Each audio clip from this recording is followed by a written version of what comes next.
जाहिर है वह इन पांचों परेशान करने वाले लोगों को खुलेआम सबक सिखाने के लिए तैयार था। ठीक है, मैं भी यही चाहता हूँ। हट्टा कट्टा यू डोंगहाई जोर से हंसा। डुआन हे ने अपने कनिष्ठ भाई बहनों का अभिवादन किया जो मार्शल आर्ट का अभ्यास कर रहे थे। सभी लोगों ने तुरंत घटनास्थल पर खुली जगह खाली कर दी। गहन आकाश संप्रदाय के शिष्य भी प्रयास करने के लिए उत्सुक थे। डुआन हे और जुवान किंगजू लकड़ी की कुर्सियों पर एक दूसरे के बगल में बैठकर युद्ध देखने के लिए तैयार थे।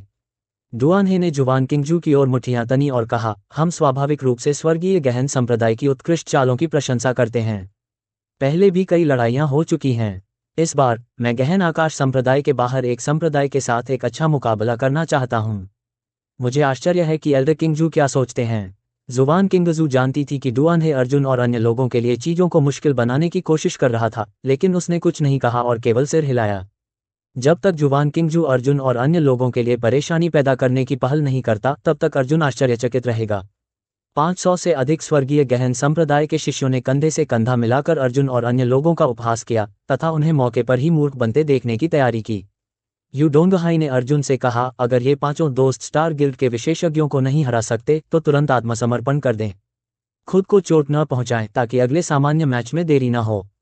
चिंता मत करो, मैं जरूर दया दिखाऊंगा। स्टार गिल्ड का एक आदमी बाहर कूद पड़ा। यह आदमी स्वर्गीय युआन क्षेत्र के 5वें स्तर पर था, लगभग 21 या 12 साल का। मुझे करने दो। युआन मेंग खड़ा होने ही वाला था, लेकिन अर्जुन ने उसके हाथ को दबा दिया। अर्जुन ने स्टार गिल्ड के लोगों की तरफ देखा और मुठ्ठियां भींच लीं। माफ करना, हम तुम्हारी चुनौती स्वीकार नहीं करेंगे। क्यों? युआन मेंग ने आश्चर्य से अर्जुन की ओर देखा और कहा, उन्होंने हमें अंत तक परेशान किया है। क्या हमें अब भी सहना होगा? फेंग जुवान ने कैंडी का एक टुकड़ा अपने मुंह में डाला और कहा, क्या ये स्पष्ट नहीं है? अगर हम हार गए तो यह स्वाभाविक रूप से शर्मनाक होगा। अगर हम जीत गए तो यह निश्चित रूप से स्टार गिल्ड के लोगों को चोट पहुंचाएगा। वहां देखो। फेंग जुवान ने अपनी ठुड्डी से इशारा किया। युआन मेंग ने फेंग जुवान द्वारा बताई गई दिशा में देखा तो उसने देखा कि आंगन में दीवार पर एक लकड़ी की प्लेट लटकी हुई थी जिस पर कुछ छोटे शब्द लिखे हुए थे। निजी लड़ाइयां निषिद्ध हैं। युआन मेंग ने अभी तक कोई प्रतिक्रिया नहीं दी थी।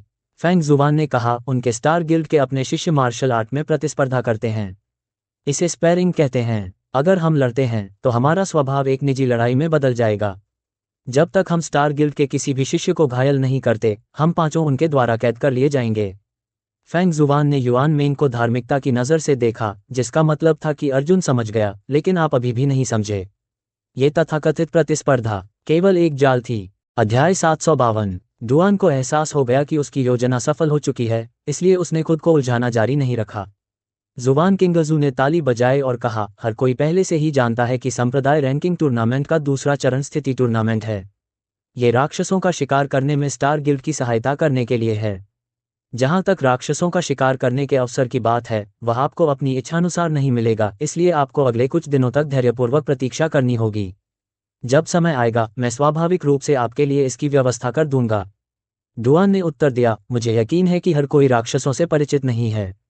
आपकी प्रतियोगिता शुरू होने से पहले मैं संघ के बुजुर्गों के निर्देशों का पालन करूंगा और आपको राक्षसों को करीब से देखने के लिए ले जाऊंगा। हर कोई जो चाहे खा सकता है। जब आपका काम हो जाए तो मेरे पीछे आएं। रात के खाने के बाद सभी प्रतियोगी डुआन हे के पीछे शाखा की भूमिगत जेल में पहुंचे। दक्षिणी क्षेत्र के मार्शल कलाकारों के नेता जुवान किंगजू एक अतिथि के रूप में स्टार गिल्ड में गए थे और उन्हें समझ नहीं आ रहा था कि क्या बात करें। स्टार गिल्ड की इस शाखा की भूमिगत जेल जमीन से 150 मीटर नीचे स्थित थी। इसकी सुरक्षा कड़ी थी और हल्के सुनहरे वस्त्र पहने पहरेदार हर जगह दिखाई देते थे। ये गार्ड सामान्य गिल्ड शिष्यों से अलग थे। स्टार गार्ड स्नातक होने के बाद गिल्ड शिष्यों के लिए सैनिकों की तरह काम करते थे। इस भूमिगत जेल में हर 5 कदम पर और थोड़ी थोड़ी देर में लगभग 10 स्टार गार्ड घूमते रहते थे। ये स्टार गार्ड सामान्यतः स्वर्ग मूल क्षेत्र में थे, मोटे तौर पर प्रथम और तृतीय स्वर्ग मूल क्षेत्र के बीच। इस तरह की कड़ी सुरक्षा ने सचमुच दक्षिणी क्षेत्र के मार्शल कलाकारों की आंखें खोल दी थीं। कमाल है, फेंग शुवान ने स्वादिष्ट कैंडी चबाते हुए कहा, मध्य मैदानों में मार्शल कलाकारों की औसत गुणवत्ता वाकई बहुत ऊंची है। वे तियान युआन क्षेत्र के मार्शल कलाकारों को पहरा देने वाले अंगरक्षकों की तरह रखते हैं। सभी ने सहमति में सिर हिलाया। दक्षिणी क्षेत्र में, यहाँ तक कि तियान युआन क्षेत्र के मार्शल कलाकार भी दूरदराज के क्षेत्र में प्रभुत्व स्थापित करने में सक्षम थे, लेकिन केंद्रीय मैदानों में उनका उपयोग वास्तव में पहरा देने के लिए किया जाता था। डुआन हे आगे आगे चला और गर्व से बोला, मैं राक्षसों को बाद में देखूंगा। मुझे उम्मीद है कि आप डरेंगे नहीं। इस तरह की बात आपको जरूर चौंका देगी।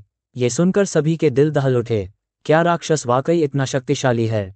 आखिरकार उनका अगला मुकाबला तो राक्षसों का शिकार करना ही था। सभी को ये जानकर आश्चर्य हुआ कि यह भूमिगत जेल बहुत बड़ी थी, लेकिन इसमें कोई कैदी नहीं था। जेल के बीचों बीच पहुंचने से पहले ही उन्हें एक गोलाकार खुली जगह दिखाई दी। उस गोलाकार खुली जगह के बीचों बीच एक विशाल स्टील का पिंजरा था। पिंजरा कम से कम 10 मीटर ऊंचा और 20 मीटर लंबा था, जो किसी भी साधारण घर से बड़ा था। सबसे चौंकाने वाली बात पिंजरे में बंद राक्षस था। यह कोई राक्षस है? सभी लोग थोड़ा स्तब्ध रह गए। लोहे के पिंजरे के अंदर एक शिकारी कुत्ते जैसा दिखने वाला जानवर था। जानवर के पूरे शरीर से काली गैस निकल रही थी। गौर से देखने पर यह काली गैस आग और गैस के बीच का कोई पदार्थ लग रहा था। ये बड़ा कुत्ता केवल 3 मीटर ऊंचा और 6 मीटर लंबा था। यह ज्यादातर बड़े राक्षसी जानवरों से भी छोटा था। उसका मुंह नुकीला था और उसके नुकीले दांत बाहर की ओर निकले हुए थे। उसके शरीर का रोए पानी में भीगे हुए कुत्ते की तरह थे, जो धीरे धीरे तैर रहा था और हिल रहा था। बड़े कुत्ते की आंखें एकदम काली थीं। जब वह सांस लेता तो उसके मुंह और नाक से आधी गैस और आधी ज्वाला जैसी काली गैस निकलती। जब सभी लोग उस चीज से 50 मीटर दूर थे तो उन्हें एक अजीब सी घुटन महसूस हुई। उनकी सांसें पहले ही बंद हो चुकी थीं। यह क्या है? एक मार्शल कलाकार ने अपना मुंह ढक लिया। हर कोई हैरान था। डुआनहे सभी की प्रतिक्रिया से बहुत संतुष्ट लग रहा था। वह चाहता था कि सभी राक्षसों से डरें और राक्षसों की भयावहता को जानें। डुआनहे शांति से लोहे के पिंजरे से 3 मीटर दूर चला गया। इस दूरी ने सबके दिलों को कांप दिया और वे डुआनहे के लिए पसीना बहा रहे थे।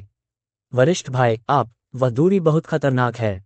गिल्ड की 2 महिला शिष्यों ने सावधानीपूर्वक उन्हें याद दिलाया। डुआनहे ने हल्के से मुस्कुराते हुए कहा, इस तरह का जानवर मेरी नज़र में पर्याप्त नहीं है। बोलते बोलते उसने अपना दाहिना हाथ घुमाया और अचानक युआन क्यूई से भरा एक हल्का कोड़ा हाथ में लिया। फिर उसने उसे धातु के पिंजरे की दरार में घुसा दिया, जिससे राक्षसी कुत्ता लगातार बुरी तरह चीखने लगा। अजीब बात यह थी कि जब डुआनहे का युआन क्यू चाबुक बड़े कुत्ते पर लगा तो उसका युआन क्यू चाबुक थोड़ा सा फैल गया। इस दृश्य ने सबका ध्यान खींचा। जैसा कि आप देख सकते हैं, डुआनहे ने भीड़ की ओर हाथ फैलाए और कहा, दानव एक राक्षस है जो विकृत स्थान से बाहर निकलता है। वास्तव में ये राक्षस नहीं है, नहीं यह कोई राक्षस है। दानव शब्द का प्रयोग केवल अस्थायी रूप से किया गया है क्योंकि हमें इससे बेहतर कोई नाम नहीं मिल रहा है। हमारा मानना है कि हमारी दुनिया के बाहर भी अन्य अज्ञात दुनियाएं होंगी। ये हेलहाउंड रहस्यमयी दुनिया का एक उत्पाद है। ये सही है, हम इसे हेलहाउंड कहते हैं। अर्जुन ने इसे गंभीरता से देखा और कहा, आपका युआन क्यूई इसे चोट पहुंचाने के लिए पर्याप्त नहीं लगता है। डुआनहे ने भौहें चढ़ाईं, लेकिन ये देखकर कि सभी इस प्रश्न में रुचि रखते हैं, उसने अर्जुन के लिए मुश्किलें खड़ी नहीं की। उसने कहा, राक्षसों को भी अंधकार में प्राणियों में से एक होना चाहिए। युआन क्यूई के प्रति उनकी गहरी घृणा होती है। ये हमारा सबसे बड़ा सिरदर्द भी है। हमारे युआन क्यूई से उन पर होने वाला नुकसान बहुत सीमित है। मुझे उम्मीद है कि हर कोई इस बात पर ध्यान देगा। यह मत सोचो कि तुम उन्हें आसानी से मार सकते हो। एक बार तुम्हारे मन में यह विचार आ जाए तो तुम मौत से ज्यादा दूर नहीं रहोगे। इन चीजों की गति और शारीरिक शक्ति राक्षसी जानवरों और मनुष्यों से कहीं ज्यादा है। हालांकि हमारा एकमात्र फायदा यह है कि राक्षस युआन क्यूई या राक्षसी क्यूई का इस्तेमाल नहीं करते। उनका एकमात्र आक्रामक तरीका शारीरिक हमले हैं। किसी ने उसकी तारीफ करते हुए कहा, कमाल है, स्टार गिल्ड साल भर ऐसे राक्षस से लड़ता रहता है। ये वाकई काबिले तारीफ है। क्या ऐसा नहीं है? वे न केवल ऐसी चीज के खिलाफ लड़ रहे हैं, बल्कि वे वास्तव में एक को जीवित पकड़ भी सकते हैं। ये सचमुच अकल्पनीय है। गहन आकाश संप्रदाय के शिष्यों की प्रशंसा सुनकर वह डुआनहे वास्तव में अत्यंत उपयोगी था और उसका चेहरा गर्व से भर गया। उन्होंने वास्तव में बड़े लोहे के पिंजरे की ओर इशारा करते हुए कहा, कोई है, पिंजरा खोलो। क्या? सब लोग चौंक गए। एक महिला गिल्ड शिष्या ने जल्दी से कहा, वरिष्ठ भाई, आप ऐसा नहीं कर सकते। इस राक्षस को मुक्त नहीं किया जा सकता। यहाँ मेरे साथ तुम्हें किस बात का डर है? क्या मैं इस मामूली कुत्ते से नहीं निपट सकता? डुआनहे चिल्लाया। सबसे अच्छी स्थिति में ये केवल स्वर्गीय युआन क्षेत्र के प्रथम स्तर पर है। ये सही है, वरिष्ठ भाई डुआन ही यहाँ हैं, तो हमें किस बात का डर है? वरिष्ठ भाई डुआन ही स्वर्गीय युआन क्षेत्र के 9वें स्तर के महाविशेषज्ञ हैं। गहन आकाश संप्रदाय के शिष्यों ने यही कहा। डुआन और भी ज्यादा बेपरवाह हो गया। उसने कहा, मैंने कहा था ना इसे खोलो। अगर कुछ गड़बड़ हुई तो मैं जिम्मेदारी लूंगा। सबने हेलहाउंड को जमीन पर पड़ा देखा। उसका शरीर तरह तरह के कटे हुए जख्मों और ढेर सारे कोड़ों से ढका हुआ था। ऐसा लग रहा था मानो वो मरने के कगार पर हो। ऐसी चीज से खतरा तो नहीं होना चाहिए, है ना? उन गिल्ड सदस्यों ने डुआनहे के आदेशों की अवहेलना करने की हिम्मत नहीं की। एक पहरेदार आगे बढ़ते हुए कांप रहा था। उसकी आंखों में गहरा डर था। आखिरकार डुआनहे के कहने पर उसने चाबी से लोहे का पिंजरा खोल दिया। अध्याय 753। चीख। धातु के पिंजरे का दरवाजा धीरे से खोला गया। दरवाजा खुलने की आवाज शांत भूमिगत जेल में बेहद कर्णभेदी थी। एक क्षण पहले हर कोई अभी भी इस बात पर गर्व कर रहा था कि नदी का वह भाग कितना शक्तिशाली है, लेकिन जब पिंजरे का दरवाजा खोला गया तो सभी ने अपनी सांस रोक ली और कहा कि उन्हें इस बात का डर नहीं था कि यह झूठ होगा। ये था हेलहाउंड। हालांकि ये सिर्फ स्टार गिल्ड द्वारा दिया गया उपनाम था, पर इसे यही उपनाम कहा जा सकता था। इसकी ताकत बेहद डरावनी थी, ये साफ दिखाई दे रहा था। डरो मत। डुआनहे आगे बढ़ा और पिंजरे का दरवाजा अपने शरीर से बंद कर लिया। वह मुड़ा और सबको देखकर मुस्कुराया, मेरे लिए तो ये जानवर बस बूंदाबांदी है। अर्जुन और युआन मेंग ने एक दूसरे को देखा और फुसफुसाए, तो मानव स्वभाव सामान्य है। यहाँ तक कि स्टार गिल्ड के लोग भी दिखावा करना पसंद करते हैं। वरिष्ठ भाई डुआनहे, अपने पीछे देखो। हर किसी ने देखा कि हेलहाउंड वास्तव में उठ गया। एक बड़ा सिर काली गैस उत्सर्जित कर रहा था। डुआन का सामना कर रहा था, वह वापस आ गया है। हेलहाउंड अपना मुंह खोल चुका था और डुआनहे की गर्दन के पिछले हिस्से पर काटने ही वाला था। डुआनहे अभी भी लोहे के पिंजरे की ओर पीट करके बातें और हंसी कर रहा था। हा। डुआनहे मंद मंद मुस्कुराया। उसने अचानक अपना हाथ हिलाया और हेलहाउंड की नाक पर जोर से मुक्का मारा। हेलहाउंड जमीन पर गिर पड़ा। शुरुआत से लेकर अब तक डुआनहे ने अपना सिर नहीं घुमाया, अभी भी अपनी पीठ हेलहाउंड की ओर कर रहा है। ये दृश्य देखकर सभी ने राहत की सांस ली और चेहरे पर मुस्कान आ गई। जैसा कि बूढ़े डुआन से उम्मीद थी, भूस्खलन से पहले उसकी अभिव्यक्ति नहीं बदली। यूडोंगहाई ने तालियां बजाईं। उन्होंने तालियां बजाईं और सभी ने तालियां बजाईं। डुआनहे को लगा कि वह बेहद गौरवशाली है। उसने गर्व से कहा, हमें राक्षसों से ज्यादा डरने की जरूरत नहीं है। हालांकि वे शक्तिशाली हैं, हमारे स्टार गिल्ड के विशेषज्ञ शाकाहारी नहीं हैं। जब तक हम फिर से खड़े हो जाओ। अर्जुन ने डुआनहे की ओर इशारा करते हुए कहा, तुम्हें पीछे मुड़कर देखना चाहिए। इस बार हेलहाउंड की हालत ठीक नहीं लग रही है। अर्जुन की बातें सुनकर सभी ने जल्दी से हेलहाउंड की तरफ देखा। जैसी कि उम्मीद थी, उसे देखते ही उनकी आंखें चौड़ी हो गईं। डुआनहे ने आत्मविश्वास से सभी का सामना किया और कहा, मैंने पहले भी कहा था, मेरे यहाँ रहते हुए ये जानवर लहरें पैदा करने का जोखिम नहीं उठा सकता। लेकिन सभी ने डुआनहे के पीछे की ओर इशारा किया। इस कमीने की त्वचा में खुजली हो रही है, ये मौत को दावत दे रहा है। डुआनहे हंसा, मुझे राक्षसों के बारे में ज्यादा जानकारी नहीं है, अर्जुन ने कहा। लेकिन उसके शरीर पर मौजूद काली गैस मानो शुद्ध काली लपटों में बदल गई है। क्या ये सामान्य है? क्या? डुआन वह दंग रह गया। काली गैस बदल गई। इससे पहले कि वह बोलना समाप्त कर पाता, हेलहाउंड अचानक बाहर निकल आया। डुआनहे जल्दी से घूमा और मुक्का मारा। उसकी मुट्ठी शक्तिशाली युआन क्यूई से लिपटी हुई थी। जैसे ही उसने मुक्का मारा, उसने हेलहाउंड को जोर से रेलिंग पर पटक दिया और एक जोरदार धमाका किया। 9वें स्तर के स्वर्गीय युआन विशेषज्ञ का मुक्का पहले स्तर के स्वर्गीय युआन विशेषज्ञ की तो बात ही छोड़िए, यहाँ तक कि 5वें स्तर के स्वर्गीय युआन विशेषज्ञ का भी सिर मौके पर ही उड़ जाएगा। हालांकि हेलहाउंड इतना ताकतवर था कि इस घूंसे का सामना कर सका। उसने अपना सिर हिलाया और ढेर सारी काली लपटें उगल दीं। डुआन तुरंत ही काली लपटों में डूब गया। वह दर्द से चीखा और जमीन पर आगे पीछे लुढ़क गया। इस काली लौ में अद्भुत संक्षारक क्षमता है। ऐसा लगता है कि यह लोगों के दमन का सामना नहीं कर पाएगी। फेंग जुवान की आंखें चमक उठीं और उसने जल्दी से विश्लेषण किया। लेकिन अभी राक्षसों का विश्लेषण करने का सही समय नहीं था।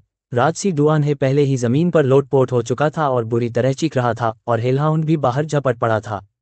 दक्षिणी क्षेत्र के कई मार्शल कलाकार राक्षसों के बारे में ज्यादा नहीं जानते थे और कोई भी जल्दबाजी में काम करने की हिम्मत नहीं करता था। केवल 2 स्वर्गीय गहन संप्रदाय के शिष्य, जो दिखावा करना चाहते थे, हेलहाउंड की ओर झपटने के अवसर का लाभ उठा रहे थे। उनके विचार बहुत सरल थे। जब तक वे हेलहाउंड को वश में कर लेते, तब तक यह उनके लिए अपना चेहरा दिखाने का एक अवसर होगा। झिंग। वे दोनों बाएं दाएं खड़े हो गए। उनमें से एक ने तुरंत एक विशाल तलवारनुमा बत्ती बनाई जो 10 मीटर से भी ऊंची थी, जबकि दूसरे ने मौके का फायदा उठाकर अपनी युआन क्यूई को गाढ़ा कर दिया। 2 सेकंड बाद उसने एक और तलवारनुमा बत्ती बनाई जो 10 मीटर ऊंची थी, लेकिन तलवारनुमा बत्ती से 3 गुना मोटी थी। एक तलवार और एक कृपाण ने हेलहाउंड के सामने वाले चेहरे पर वार किया। हालांकि तलवार की रोशनी ने हेलहाउंड के बाल भी नहीं काटे, और संचित ऊर्जा से गुजरने वाली कृपाण की रोशनी ने केवल हेलहाउंड को कुचल दिया, जिससे उसका सिर थोड़ा झुक गया। अच्छा नहीं। संघ का एक सबसे नजदीकी पुरुष शिष्य आगे बढ़ा। ये व्यक्ति स्वर्गीय युआन क्षेत्र के 3रे स्तर पर था। उसने ऊंची छलांग लगाई और हेलहाउंड की ओर झपटा। नरक के कुत्ते ने अपना मुंह खोला और शिष्य की जांघ पर एक ही झटके में काट लिया। फिर उसने अपना सिर आगे बढ़ाया और उसका मुंह उससे टकराया। एक जोरदार आवाज के साथ उसने शिष्य की कमर को आधा काट लिया। सभी ने ठंडी हवा में सांस ली और महसूस किया कि उनके सिर सुन्न हो गए हैं। बड़ी संख्या में जेल प्रहरी पहले ही आगे बढ़ चुके थे। वे अपने हाथों में चमकती हुई लाशों कंबल लिए हुए थे और उसे हेलहाउंड की ओर फेंक रहे थे। हेलहाउंड की चाल बेहद फुर्तीली थी। वह लैसो से आगे पीछे बचता हुआ बाहर निकलने की दिशा में बेतहाशा भागा। रास्ते में हेलहाउंड एक महिला गिल्ड शिष्या के साथ खड़ा था, जो पहले से ही बुरी तरह डरी हुई थी। ध्यान से अर्जुन आगे बढ़ा और उसने शिष्या को अपनी बाहों में जकड़ लिया। उसी समय हेलहाउंड ने झपट्टा मारा। उसके विशाल पंजों ने बेरहमी से अर्जुन की पीठ को खरोंचा और फुफकारते हुए दूर उड़ गया। आह, क्या तुम ठीक हो? शिष्या इतनी डर गई कि रो पड़ी। उसने अर्जुन का कंधा जोर से हिलाया। सभी ने जल्दी से देखा कि अर्जुन की पीठ पर पहले से ही 4 चमकदार खून के घाव थे। अर्जुन, क्या तुम ठीक हो? युआन मिंग दौड़कर आया और अर्जुन के पीछे से अपना चोगा फाड़कर बोला, हे भगवान! इसने केवल आपकी पीठ पर पैर रखा और आपकी त्वचा को फाड़ दिया। युआन मिंग जानता था कि अर्जुन की ताकत उसके शरीर से 10 गुना ज्यादा है। अगर उसने अपनी रक्षात्मक शक्ति भी जोड़ दी होती तो ये 11 गुना हो जाती। अर्जुन की मजबूत शारीरिक शक्ति के साथ वह केवल हेलहाउंड द्वारा रौंद दिया गया था और 4 दरारों के साथ पकड़ा गया था। अभी इस बारे में बात करने का समय नहीं है। जल्दी से इसका पीछा करो। वह चीज भाग गई है। अर्जुन ने महिला गिल्ड शिष्या को एक तरफ धकेल दिया, अपनी भंडारण अंगूठी से कृपाण निकाली और तुरंत उसका पीछा किया। पीछा करो। युआन मिंग भी अपने विशाल शरीर को झुलाते हुए गड़गड़ाते हुए भागा। घबराओ मत, उसके पीछे जाओ। अर्जुन दौड़कर दरवाजे की तरफ गया और देखा कि दर्जनों पहरेदार पहले से ही डरे हुए थे। उसने अपना हथियार थाम लिया और दरवाजे के बाहर सन्नाटे में खड़ा रहा। वह चीज बहुत खतरनाक है। हम उसे आम लोगों के लिए खतरा नहीं बनने दे सकते। अर्जुन ने दहाड़कर सबको जगा दिया। तभी सबने प्रतिक्रिया दी और एक एक करके बाहर भाग गए। उस हेलहाउंड की रफ्तार तो बहुत तेज थी। वो तो पहले ही सड़कों पर आ चुका है। अर्जुन एक तेज रोशनी की किरण में बदल गया और हवा में उड़ गया। उसने हेलहाउंड को पकड़ने की पूरी कोशिश की, लेकिन उसे पता चला कि चाहे कितनी भी कोशिश कर ले, वह हेलहाउंड की गति को पकड़ नहीं पाएगा। मैंने सचमुच एक भूत देखा है। अर्जुन को अपने दिल में अविश्वास हुआ। उसकी वर्तमान गति के साथ बिजली की लपटों को सक्रिय करने के बाद स्वर्ग मूल क्षेत्र में बहुत कम लोग उसके पीछा से बच पाए थे। हालांकि हेलहाउंड का पूरा शरीर काले नरक की आग से जल रहा था, क्योंकि वह सड़कों पर उड़ता हुआ भाग रहा था। सड़कों पर पैदल चलने वाले सभी लोग डर गए और अपना सिर हाथों में लेकर भागने लगे। दूसरी ओर हेलहाउंड मानो निर्जन अवस्था में पहुंच गया हो। उसकी पूंछ एक राहगीर को झपट कर ले गई और उसे पकड़ने के लिए उसने अपना सिर उठाया। एक चटक आवाज के साथ उसने राहगीर की कमर को आधा काट लिया। फिर उसने राहगीर को जिंदा ही चबाकर निगल लिया। अध्याय 754। रुको। अर्जुन ने बिजली की शक्ति को संघनित किया और एक भयंकर 10 मीटर की सफेद बिजली की कृपाण रोशनी हेलहाउंड की ओर उड़ गई। इस कृपाण में बिजली की शक्ति बहुत अधिक थी और कृपाण की रोशनी की शक्ति भी बहुत अधिक थी। हालांकि भारी कृपाण की विशेषता ये थी कि इसकी शक्ति प्रबल थी, लेकिन इसकी गति अपेक्षाकृत धीमी थी। कृपाण प्रकाश वास्तव में हेलहाउंड को पकड़ने में असमर्थ था। हेलहाउंड जोरदार धमाके के साथ भीड़ पर टूट पड़ा। पल भर में 70-80 आम नागरिक उड़ गए। वह जमीन से उछला और एक नागरिक को एक ही बार में काटकर मार डाला और उसे वहीं जिंदा निगल गया। उसने बस एक अवसर पाया और अर्जुन की भारी कृपाण को चकमा दे दिया। ये पता चलने पर कि भारी कृपाण की रोशनी हेलहाउंड को नहीं पकड़ पा रही है, अर्जुन ने हल्की कृपाण पहन ली। उसने व्हाइट फ्लेम लाइटनिंग कंडेंसेशन यांग फ्लेम सेबर तकनीक का इस्तेमाल किया और 1 सेकंड में हेलहाउंड के पीछे 3 बार किए। आकाश से बिजली की 3 कौंधें निकलीं और हेलहाउंड की ओर बढ़ीं। हेलहाउंड को खतरा महसूस हुआ। उसने अभी अभी एक जिंदा इंसान निगला था, लेकिन उसने पलटकर एक काट लिया। उसने जोर से अपने हेलफायर दांतों से अर्जुन की कृपाण की बत्ती को चटक आवाज के साथ तोड़ दिया। ये लानत चीज! अर्जुन की पुतलियां सिकुड़ गईं। हुश हुश! आकाश में स्टार गिल्ड के शिष्यों की एक बड़ी संख्या दौड़ पड़ी। जो शिष्य मूल रूप से शहर में खेल रहे थे, वे भी हेलहाउंड्स के घेरे में शामिल हो गए। त्यानयुवान दान गिल्ड के 3 पुरुष शिष्य विपरीत सड़क से उड़कर आए और जमीन से चिपक गए। अंतहीन कृपाण एक पुरुष शिष्य ने एक घोड़े की तरह कदम रखा और उसके शरीर में युआन क्यूई एक बड़ी मात्रा में संघनित हो गया और वह एक मार्शल कौशल को उजागर करने वाला था। नरक का कुत्ता फुफकारता हुआ आगे बढ़ा। कच ने शिष्य की कमर पर काटा और गर्दन घुमाकर उसे आकाश में फेंक दिया। कच ने शिष्य के टुकड़े टुकड़े कर दिए और उसे जिंदा निगल गया। बाकी 2 शिष्य तो पहले ही स्तब्ध थे। इस हेलहाउंड की गति इतनी तेज थी कि यह किसी भी मार्शल आर्टिस्ट को उसके मार्शल कौशल का प्रदर्शन करने से पहले ही मार सकता था। हेलहाउंड ने एक पुरुष शिष्य को अपने मुंह से जकड़ लिया। उसकी पूंछ एक पुरुष शिष्य से चिपकी हुई थी और वह बेतहाशा आगे दौड़ रहा था। उसने पुरुष शिष्य को मुंह में काट लिया और खा गया। फिर उसने अपनी पूंछ से तीसरे पुरुष शिष्य को दूर फेंक दिया। पुरुष शिष्य आकाश में उल्टा उड़ गया। उसने जोर से घूमकर अपनी कृपाण ऊंची उठाई। वाह! हेलहाउंड एक काली परछाई में बदल गया और पुरुष शिष्य को छूते हुए आगे निकल गया। उसने पुरुष शिष्य को एक ही बार में काट लिया और कुछ ही सेकंड में उसे पूरी तरह खा गया। Flash shadow steps. अर्जुन ने लगातार 5 कदम उठाए और सीधे हेलहाउंड के सामने जमीन पर पहुंच गया। जिस क्षण अर्जुन उतरा, हेलहाउंड भी आगे बढ़ गया। एक आदमी और एक कुत्ता एक पल में भिड़ गए। हेलहाउंड ने अर्जुन की ओर झपट्टा मारा और अर्जुन का दाहिना हाथ कांप उठा। कृपाण अचानक 4 मीटर लंबी लाल ड्रैगन कृपाण में बदल गई। झंकार! हेलहाउंड के नुकीले दांत विशाल कृपाण में गड़ गए और अर्जुन की युआन क्यू उसके पैरों से फूट पड़ी, जिससे 2 विस्फोट हुए। अपनी शक्तिशाली युआन क्यू की मदद से उसने विशाल कृपाण को जोर से घुमाया। हेलहाउंड वास्तव में उछलकर दूर जा गिरा और एक तेज आवाज के साथ सड़क किनारे स्थित एक इमारत से टकरा गया। धिक्कार है! पीछे से पीछा कर रहे मार्शल कलाकारों को लगा कि उनके सिर सुन्न हो गए हैं। फिर अर्जुन ने वास्तव में हेलहाउंड को फेंक दिया। अर्जुन ने अपना दाहिना पैर जमीन पर पटका और जोर से धमाके के साथ खंडहर में घुस गया। हे भगवान, क्या वह बिल्कुल भी नहीं डरता? स्टार गिल्ड के शिष्य इस दृश्य को देखकर बहुत हैरान हुए। किसी ने भी कभी एक उन्मत्त हेलहाउंड का सामना करने की हिम्मत नहीं की थी। यहाँ तक कि डुआन हे भी बुरी तरह डर गया जब उसने सुना कि हेलहाउंड काली लपटों में जल रहा है। अर्जुन ने न केवल हेलहाउंड का सामना किया, बल्कि उसने खंडहरों का भी पीछा किया। धमाका! खंडहर फट गए, जिससे चट्टानें उड़ गईं। धुएं और धूल के बीच ड्रैगन की दहाड़ें हेलहाउंड की दबी हुई दहाड़ के साथ मिल गईं। धुएं में आगे पीछे चलती एक मानव आकृति और एक कुत्ते की आकृति को हर कोई धुंधला धुंध देख पा रहा था। पेंग! एक भारी भरकम आवाज गूंजी। हेलहाउंड का विशाल शरीर धुएं से बाहर निकला और एक और इमारत को टुकड़े टुकड़े कर दिया। जिस क्षण इमारत टुकड़ों में टूट गई, हेलहाउंड फुसफुसाहट के साथ वापस आया और अर्जुन से उलझता रहा। इस समय कम से कम 20 गिल्ड शिष्यों ने आकाश को घेर लिया था, लेकिन उनमें से किसी ने भी अपने हथियारों के साथ मदद करने के लिए आगे बढ़ने की हिम्मत नहीं की। युआन मेंग एक ताकतवर मार्शल आर्टिस्ट था। वह अपेक्षाकृत धीरे धीरे दौड़ता था। जब वह घटनास्थल पर पहुंचा तो अपने पीछे ये दृश्य देखकर गुस्से से बोला, कायरों! अर्जुन तुम्हें गंदगी साफ करने में मदद कर रही है। क्या तुम लोग बस ऐसे ही किनारे से देख रहे हो? कमीने! गिल्ड के शिष्य डर से कांप उठे। लेकिन वह हेलहाउंड बहुत शक्तिशाली है, हम उसे हरा नहीं सकते। दफा हो जाओ! युआन मेंग दहाड़ा और खंडहर में भाग गया। हेलहाउंड की पूंछ युआन मेंग की पीठ पर लगी। युआन मेंग को ऐसा लगा जैसे उसे किसी महल के खंभे से चोट लगी हो और उसका विशाल शरीर तुरंत बाहर उड़ गया। हेलहाउंड धुएं से बाहर निकला और सड़कों पर दौड़ता रहा। अर्जुन, आप कैसे हैं? युआन मेंग जमीन से कूद गया और जल्दी से अर्जुन को बाहर खींच लिया। अर्जुन ने गंभीर भाव से उसकी बाहों को देखा। उसकी बाहों पर पहले से ही कई खरोंचें थीं। उन घावों का मांस और खून अभी भी बाहर की ओर निकल रहा था और काले खून की धारें लगातार बाहर निकल रही थीं। कितना शक्तिशाली अंधकार में गुण! अर्जुन ने भौहें चढ़ाते हुए कहा। इस अंधकार में गुण के क्षरण के कारण एक मार्शल कलाकार की आत्मचिकित्सा क्षमता वास्तव में अपनी प्रभावशीलता खो चुकी है। युआन मेंग के चेहरे पर भी थोड़ा बदलाव आया। उसने ऐसा दृश्य पहले कभी नहीं देखा था। जब तक किसी मार्शल कलाकार को जानलेवा चोट न लगी हो, उसके घाव धीरे धीरे ही भरते हैं। हालांकि अर्जुन के घाव अंधेरे गुण के कारण क्षत विक्षत हो गए थे और उनका आत्मा उपचार प्रभाव पूरी तरह से समाप्त हो गया था। लो, ये है पवित्र आत्मा की आघात औषधि। आकाश में एक संघ अनुयायी ने झट से अर्जुन की ओर एक चीनी मिट्टी की बोतल फेंकी।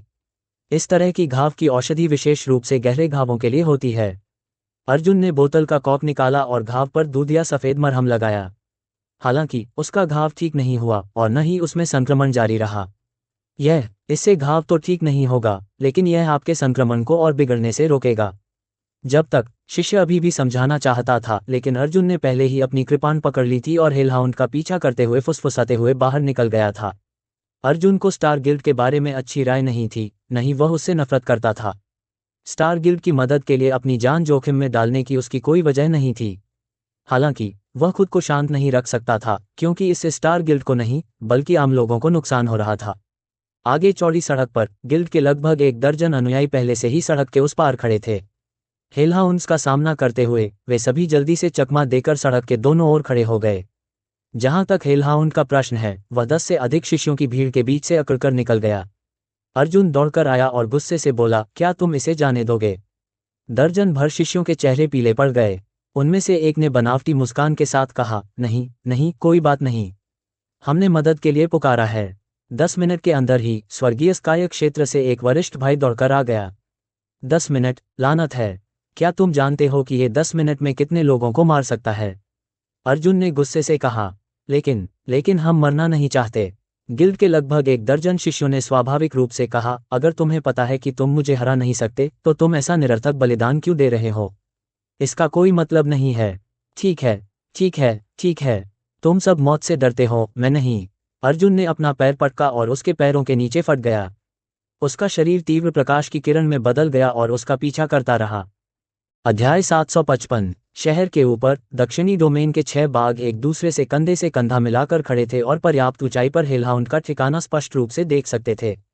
प्राइमोडियल कैस ओरिजिन सेक्ट के साथ दक्षिणी बाघों में से एक, जो 5वें स्थान पर है, येलांटियन ने कहा, पूर्वी चीन सागर, क्या हम वास्तव में कोई कदम नहीं उठाने जा रहे हैं? यूडोंगहाई ने गर्व से कहा, राक्षसों के बारे में हमारी समझ अभी पर्याप्त गहरी नहीं है। हम अर्जुन के हाथ का उपयोग करके हेलहाउंड्स की विशेषताओं का निरीक्षण कर सकते हैं। ये हमारे भविष्य के मिशनों के लिए लाभदायक होगा। इसी बात पर अर्जुन वाकई बहुत ताकतवर है, येलांटियन ने सोचते हुए कहा। डुआनहे को भी हेलहाउंड ने सुखा दिया था। वह अर्जुन असल में हेलहाउंड से सीधे लड़ने में सक्षम था। क्या हम उसकी ताकत के बारे में गलत हैं? शायद उसकी वर्तमान ताकत को दक्षिणी क्षेत्र के 18 सितारों में पहले स्थान पर रखा जा सकता है। यूडोंगहाई ने केवल मुस्कुराकर कुछ अर्थपूर्ण बातें कहीं। उन्होंने कहा, मैंने अर्जुन को कभी अपनी नज़रों में नहीं रखा। हमारा असली खतरा युआन मेंग है। जब तक युआन मेंग अपने दिल में उस बाधा को पार नहीं कर सकता, तब तक वह खतरा नहीं बन पाएगा। वह दाव बैरियर, हर कोई इस पर गहराई से विश्वास करता था। डॉन नामक चौड़ी सड़क पर हथियार लेकर एक भारी युद्ध रथ धीरे धीरे आगे बढ़ रहा था। चारों योद्धा रथ के चारों पहियों के पास खड़े होकर जमीन की सहनशक्ति बढ़ाने के लिए लगातार अपनी युआन क्यूई का इस्तेमाल कर रहे थे। अन्यथा विशाल रथ का भार सड़क की सतह को आसानी से कुचल सकता था। तो फिर यह क्या है? रथ के अनुरक्षक दल घबरा गए। आगे की ओर इशारा करते हुए उनके चेहरे डर से पीले पड़ गए। दूर से एक हेलहाउंड तेजी से आ रहा था। जब उन्होंने हेलहाउंड को देखा तो वह अभी भी दूर था, लेकिन पल भर में हेलहाउंड काली लपटों के साथ तेजी से उनकी ओर बढ़ चुका था। धमाका! हेलहाउंड का फौलादी माथा रथ से टकराया, जिससे पूरा रथ आसमान में उड़ गया। अनगिनत अस्त्र शस्त्र वर्षा की तरह बरस पड़े। नरक का कुत्ता रुका नहीं। उसका शरीर 4 बार फड़फड़ाया और वह रथ के साथ चल रहे 4 योद्धाओं को खा चुका था। वह आगे बढ़ता रहा और सामने एक बड़े चौक पर पहुंच गया। चौक पर किसी प्रकार का उत्सव चल रहा है, जहां हजारों लोग गा रहे हैं और नाच रहे हैं। अरे, ये देखकर अर्जुन का दिल धड़क उठा। जहां तक हेलहाउंड की बात है, वह पहले ही जलती हुई लपटों के साथ भीड़ पर टूट पड़ा था। उसकी गति अद्भुत थी। हर बार जब वह सीधी रेखा में तेजी से बढ़ता तो पलक झपकते ही सैकड़ों लोगों को काट काट कर मार डालता। 5 सेकंड से भी कम समय में वह 400 से अधिक लोगों को खा चुका था, लेकिन इससे उसका पेट नहीं फूला। अर्जुन भी चौक पर उतरा और हेलहाउंड का बेसब्री से पीछा करने लगा। हालांकि हेलहाउंड ने अर्जुन से लड़ाई नहीं की, उसे तो बस लोगों को खाने की चिंता थी। जैसे ही अर्जुन पास आता, वह 2 लोगों को उठाकर अर्जुन पर जोर से फेंक देता। अर्जुन केवल तुरंत गति धीमी कर सकता था, लोगों को पकड़ सकता था और उन्हें जमीन पर गिरा सकता था, अन्यथा वे गिरकर मर जाते। ये चीज वाकई बहुत बुद्धिमान थी। इसे जिंदा लोगों से अर्जुन को धमकाना आता है। अर्जुन असहाय होकर देखता रहा कि वह मनुष्यों को कैसे खाता रहा और उसका हृदय रक्त की बूंद की तरह दुख रहा था। हालांकि इस दृश्य को देखकर उसका मन द्रवित हो गया और अचानक उसके मन में एक विचार कौंधा। यह नरक का कुत्ता, क्या ये राक्षस हो सकता है? ये सही है, ये सही है, एक रहस्यमयी काला जीव। इस तरह की चीज साफ तौर पर वही रहस्यमयी काला जीव था जिसका जिक्र जू केयुए ने किया था। सूर्य देव तकनीक इस प्रकार के प्राणी को नियंत्रित करने के लिए बनाई गई थी। अर्जुन ने दांत पीस लिए। उसके पैरों के नीचे युआन क्यू फट गया और वह तुरंत हेलहाउंड की ओर झपटा। हेलहाउंड ने 2 और नागरिकों को उठाया और उन्हें अर्जुन पर फेंक दिया। अर्जुन के दिमाग में हलचल मच गई। अगर वह आगे बढ़ता रहा तो वह हेलहाउंड को पकड़ तो लेगा, लेकिन वह उन 2 नागरिकों को बचाने की क्षमता भी खो देगा। वे दोनों गिरकर मारे जाएंगे। अपनी वर्तमान गति के साथ भले ही वह 2 नागरिकों को रोकने के लिए अपने हथियारों का इस्तेमाल करता, फिर भी वह नागरिकों को 2 हिस्सों में उड़ाने के लिए अपने हथियारों से पर्याप्त होता। हालांकि अगर वह धीमा हो जाता और उन दोनों को बचा लेता तो हेलहाउंड के मुंह में और अधिक नागरिक मर जाते। इतने कम समय में अर्जुन ने एक अत्यंत दर्दनाक निर्णय लिया। उसने हार मान ली। दोनों को बचाने की बजाय उसने हमला करने का फैसला किया। इस निर्णय से अर्जुन का हृदय अतुलनीय पीड़ा से भर गया और उसकी आंखें लाल हो गईं। हरामी! अर्जुन आगे बढ़ा। उसने हेलहाउंड की गर्दन पकड़ी और उसे जमीन पर पटक दिया। दोनों तेजी से चौक से लुढ़क गए। हेलहाउंड के शरीर पर लगी काली लपटें अर्जुन की त्वचा को जला रही थीं। उसने संघर्ष किया और अपने तीखे नुकीले दांतों से अर्जुन की गर्दन पर काट लिया। बुझाओ यांग। आकाश में 50 मीटर चौड़ा एक काल्पनिक सूर्य दिखाई दिया। धमाका। सूर्य की ओर से एक प्रचंड सूर्य की रोशनी नीचे चमक रही थी, जिसने अर्जुन और हेलहाउंड दोनों को घेर लिया। आओ। हेलहाउंड ने अभूतपूर्व चीख निकाली। प्रचंड धूप उसके शरीर पर बरस रही थी, उसके शरीर पर लगी काली लपटें कुचल रही थीं। वह काली गैस के बड़े बड़े धब्बों में बदल गई, जिससे आसमान भर गया। अर्जुन का दाहिना हाथ छोटे सूरज की तरह चमक रहा था। उसकी आंखें लाल थीं जब उसने हेलहाउंड के माथे पर मुक्का मारा। हेलहाउंड उड़ गया, उसका सिर धंस गया और यहाँ तक कि उसकी एक आंख भी नष्ट हो गई। अर्जुन का पूरा शरीर बिजली और गरज से लिपट गया। एक फुफकार के साथ उसने हेलहाउंड को पकड़ लिया। उसकी हथेली चाकू जैसी थी। चाकू हेलहाउंड के माथे में घुस गया। ची ची। सूर्य की शक्ति ने हेलहाउंड की काली ज्वाला की रक्षा को कमजोर कर दिया और गड़गड़ाहट और बिजली की शक्ति ने हेलहाउंड की अतुलनीय रूप से मजबूत खोपड़ी को चीर दिया। अर्जुन का हाथ हेलहाउंड के सिर में घुस गया और फिर उसके पैर जमीन पर मजबूती से टिक गए, जिससे हेलहाउंड की पूरी रीढ़ उसके मुंह से बाहर आ गई। हेलहाउंड का शरीर जोर से गिर गया। अर्जुन का पूरा शरीर काले खून से लथपथ था, मानो वह अभी अभी किसी काले तालाब से बाहर निकला हो। और वह सारा खून हेलहाउंड्स का था। इस समय अर्जुन बेहद शांत था। उसके हाथ में एक रक्त चमकती हुई रीढ़ की हड्डी थी। ये थोड़ा डरावना था। उसकी नज़र बाहर गई। कुछ ही दूरी पर हेलहाउंड द्वारा फेंके गए 2 नागरिक बहुत पहले ही दीवार पर 2 लकवाग्रस्त मांस के टुकड़ों में बदल चुके थे। आसपास के सभी गिल्ड शिष्य ये दृश्य देखकर दंग रह गए। उसने अपने नंगे हाथों से एक हेलहाउंड को मार डाला। सचमुच अविश्वसनीय। इस समय डुआन हे पहले से ही बड़ी संख्या में गिल्ड शिष्यों को उसका पीछा करने के लिए ले आया था। युआन मिंग, शियाओ जुन, फैंग जुवान और शेन लियांग ने भी उसका पीछा किया। जब डुआन हे ने चौक का दृश्य देखा तो पहले तो वह चौंक गया। फिर उसने जल्दी से अपनी छाती थपथपाए और अर्जुन की ओर चल दिया। शुक्र है सब ठीक था। शुक्र है कोई बड़ी दुर्घटना नहीं हुई, वरना मैं ये काम नहीं संभाल पाता। अर्जुन, तुमने अच्छा काम किया। मैं तुम्हारे लिए अच्छी बातें कहूंगा। अर्जुन अचानक पलटा और उसके सिर पर मुक्का मारा। यह मुक्का डुआन हे के चेहरे पर जोर से लगा, जिससे उसका पूरा शरीर उड़ गया। दरअसल उसका शरीर जमीन पर 10 से ज्यादा बार टकराया और लुढ़का, फिर रुका।